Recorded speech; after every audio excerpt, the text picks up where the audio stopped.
جی 50 سے 90.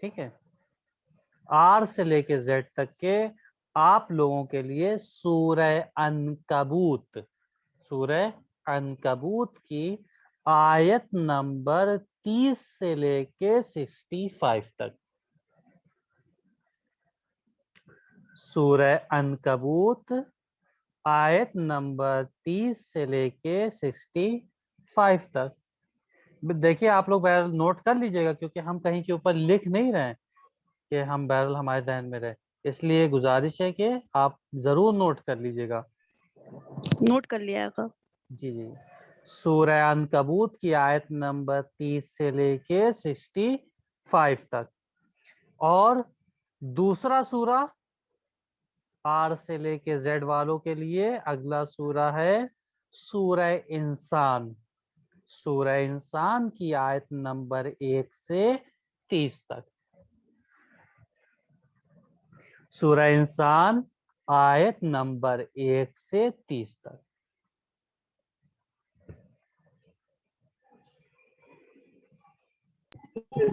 مطلب دو دو سورے دیے جا رہے ہیں. جی جی ایک دو ہمیں سورے ہیں، ابراہیم ملتے ہیں دو اور سورے ہیں. دوسرا آیتیں عرض کی ہیں، اس سوروں کی آیتوں کو آپ ریکارڈ کر کے بھیج دیجیے گا. ٹھیک ہے. آقا کب تک سینڈ کرنا ہے؟ یہ آپ کو گروپ کے اوپر بتایا گیا ہوگا.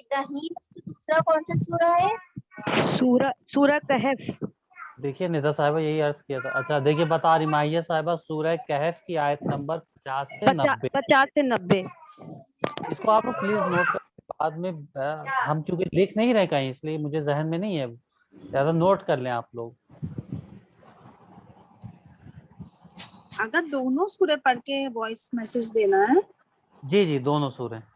اور ساری آیتیں جو آپ نے بتائی ہے وہ سارا پڑھ کے دینا ہے ہم لوگ. جی جی جتنی بھی آیتیں 10 20 40 جو بولی ہیں جی انہی جی آیتوں کو، صرف انہی آیتوں کو، مثال طور پہ 10 سے 50 ہے، 50 سے 90، صرف انہی آیتوں کو آپ کو ریکارڈ کرنا ہے اور بھیج دینا ہے. آقا کس نمبر پہ بھیجنا ہے؟ کس نمبر پہ بھیجنا ہے؟ اگر ہمارا نمبر ہو آپ لوگ کے پاس تو اس پہ سینڈ کر دیے گا، یا جی پھر آپ ہے. آپ جو گروپ ہے